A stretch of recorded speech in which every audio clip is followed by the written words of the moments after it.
राधे राधे। श्रीमद् भागवत गीता अध्याय 1 श्लोक 32 से लेकर श्लोक 36 तक। इससे पहले हमने जाना कि अर्जुन के मन में विषाद पैदा हो रहा है। अर्जुन श्री कृष्ण से कहता है, किम न राज्यन गोविंद किम भोगे जीवितान्वा जेताम अर्थे कांक्षितम न राज्यम भोग सुखीनि च ते इमे अवस्थिना युद्धे प्राणे त्यक्त्वा धनानि च आचार्य पिता पुत्र तथा एव च पितामह मातुल शशुरा पौत्रशाला संबंधिन तथा एतान न हितम इच्छामि धृत अपो मधुसूदन आप त्रैलोकस्य राज्यस्यो हेतो किमनु महाकृते निहत्य धृतराष्ट्रान् का प्रीति स्यात् जनार्दन पापम एम आश्रयत अस्मान् अथवा एतान अततायनि तस्मान् न अर्याभयम् हन्तुम धृतराष्ट्रायण बान्धवम् स्वजन्म ही कथव हत्वा सुखीन साम माधव।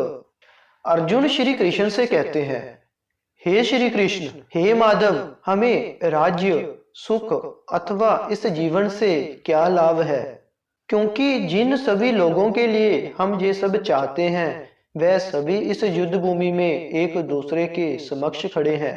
हे मधुसूदन, जब पुत्रगण, गुरुजन, पितामह, मामा, ससुर, पौत्रगण, साले तथा अन्य सभी संबंधी अपना धन और राज्य की इच्छा छोड़कर अपने प्राण देने के लिए तत्पर हैं और मेरे समक्ष खड़े हैं, तो मैं भला इनको क्यों मारना चाहूंगा, भला ही ये मुझे मार दे।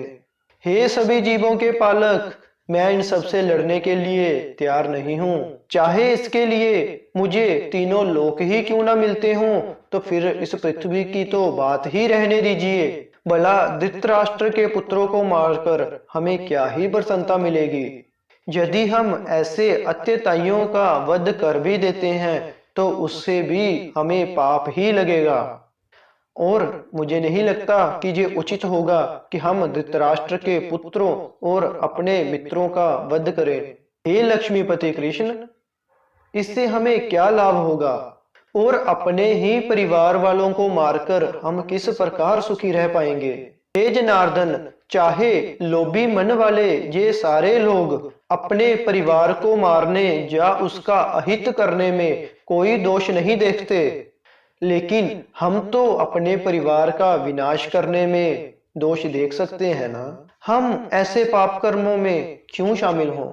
जहां अर्जुन की व्यथा समझने योग्य है। युद्ध की बात करना तो आसान होता है, लेकिन युद्ध करना बहुत ही कठिन होता है। ऐसा ही महाभारत के युद्ध में अर्जुन के साथ हुआ। दोस्तों, ऐसा ही हम सबके साथ भी होता है, और ऐसी सभी शंकाओं का सॉल्यूशन हमें श्रीमद् भागवत गीता में श्री कृष्ण के वचनों द्वारा मिलता है।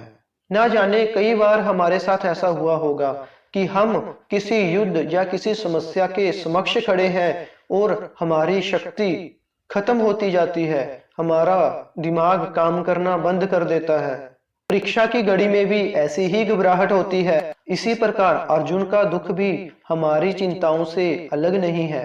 चाहे हम परीक्षा दे रहे हों, चाहे हम कोई बिजनेस करने जा रहे हों, चाहे कोई बड़ा मैच खेलने जा रहे हों, जीवन में कितने ही ऐसे मौके आते हैं जहां हम सबको अर्जुन की स्थिति में पाते हैं। उस समय ऐसा लगता है कि हम तो इस काम को करने के लायक ही नहीं, काम हम कर ही नहीं पाएंगे। यदि किसी परीक्षा से पहले हम खुद को डरे हुए पाते हैं तो ये तो निश्चित ही है कि हम हारने वाले हैं। दुनिया ही खत्म सी होती दिखती है, चारों तरफ अंधकार सा महसूस होता है, और ऐसे ही समय हमें एक मार्गदर्शक की जरूरत होती है। जीवन का हर कार्य हम अपनों के लिए करते हैं। हमारे जीवन के सभी कार्य, सुख, शांति, भागदौड़ सभी हमारे अपनों के लिए ही होते हैं, और महाभारत के युद्ध में अर्जुन को अपनों को ही मारना पड़ रहा है। इससे बड़ी दुविधा और क्या होगी।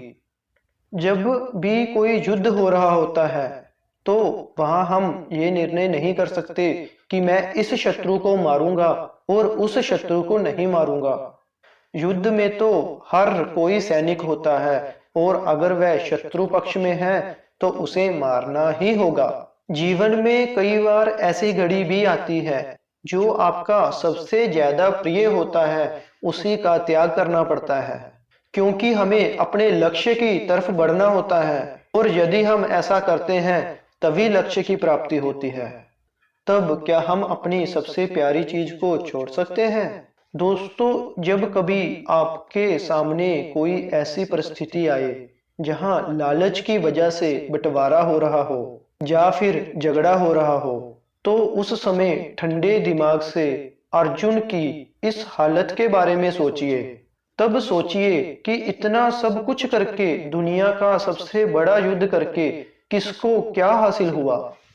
कभी अपने मकान की दीवारों पर कान लगाकर सुनना। उन दीवारों से आवाज आती है, वह दीवारें आपस में बातें करती हैं कि हम चार दीवारों ने एक छत को बांध रखा है, हम चार दीवारों ने एक घर को बांध रखा है। हम खड़े रहते हैं और हमें बनाने वाले बिखर जाते हैं। एक ईंट से जब ईंट जुड़ती है तो एक मजबूत दीवार बनती है। एक मजबूत दीवार बनाने के लिए एक ईंट को दूसरी ईंट से जोड़ना पड़ता है, तब जाकर कहीं एक मजबूत मकान बनता है। दिल को दिल से जोड़ो तो घर का निर्माण होता है और एक मजबूत घर बन जाया करता है, एक मजबूत परिवार बन जाया करता है। ईंटों से ईंटों को जोड़ें तो मकान बनता है, दिल से दिल को जोड़ें तो रिश्ते निभाने वाला एक अच्छा इंसान बनता है।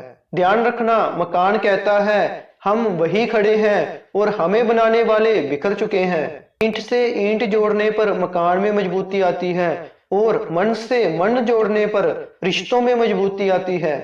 आज के समय में लोग मंगल पर जीवन ढूंढ रहे हैं। मैं तो कहता हूं कि अपने जीवन में ही मंगल ढूंढ लो, आपका जीवन सार्थक हो जाएगा। एक बात हमेशा याद रखिए, मकान की वजह से अलग होना पड़ रहा है, कोई बात नहीं। मकान छोटे हैं, परिवार बड़ा हो रहा है तो अलग होना पड़ रहा है, कोई दिक्कत की बात नहीं है। मकान की दूरियां तो चल जाएंगी लेकिन दिलों की दूरियां नहीं चलेंगी। मकान की वजह से दो भाई अलग रहें तो चलता है, लेकिन मन में भेदभाव होने की वजह से दो भाई अलग रहें तो नहीं चलता। याद रहे, मकान का बंटवारा कोई बड़ी बात नहीं है। दुख की बात तो ये है कि मकान के बंटवारे के बहाने से हम संपत्ति का नहीं, हम संवेदनाओं का बंटवारा कर लेते हैं, अपनी भावनाओं का बंटवारा कर लेते हैं। फिर तो स्थिति ऐसी पैदा हो जाती है, यदि देवरानी का बच्चा जेठानी के घर चला जाए तो देवरानी उसे रोकती है और कहती है नहीं बेटा, उनके घर नहीं जाना, वह अच्छे लोग नहीं हैं।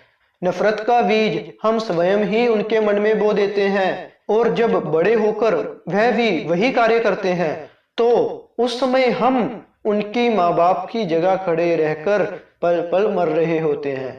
बचपन में तो कहते थे कि ये तेरा है, ये मेरा है, लेकिन अब तो क्या ही नजारा हो गया है। आज के समय में व्यक्ति ये सिर्फ मेरा है, मेरा है, मेरा है, सिर्फ यही कहता है और ये हमारे कर्मों का ही फल होता है जो हमें भुगतना पड़ रहा होता है, क्योंकि जो बीज हमने बोया था अब वही वृक्ष का रूप ले चुका है और उसी पाप के फल और फूल उस पर उगने लगे हैं, जिसके हिस्सेदार हमें ही बनना होगा। ये हमारे कर्मों का ही फल है। कुछ कर्म ऐसे होते हैं जिनका फल उसी समय प्राप्त हो जाता है, कुछ कर्म ऐसे होते हैं जिनका फल 1 साल बाद प्राप्त होता है, कुछ कर्म ऐसे होते हैं जिसका फल 20 साल बाद, कुछ कर्म ऐसे होते हैं जिसका फल जन्मों जन्मों के बाद भी मिलता है, लेकिन कर्म का फल भुगतना ही पड़ता है, कर्म के फल से बचा नहीं जा सकता। आज के समय में हम सोचते हैं कि अगर हमने कुछ पाप किए हैं तो गंगा स्नान करके हम अपने पापों के फल से बच सकते हैं, लेकिन एक बात हमेशा याद रखिए, भीष्म पितामह वह स्वयं गंगा के पुत्र थे। वह गंगा के पुत्र होने के बाद भी अपने कर्मों के फल से नहीं बच पाए। वह भीष्म पितामह जो हर समय गंगा मैया के आंचल में रहते थे, वह गंगा पुत्र होने के बाद भी अपने कर्मों के फल से नहीं बच पाए। तो हम और आप क्या सोचते हैं कि एक बार गंगा में स्नान करने से हम अपने कर्म फलों से बच सकते हैं? तो इसी प्रकार अपने किए गए कर्मों पर विचार कीजिए और उनके आने वाले सुखद परिणाम के फल का इंतजार कीजिए। तो प्रेम से कहिए श्री राधे राधे।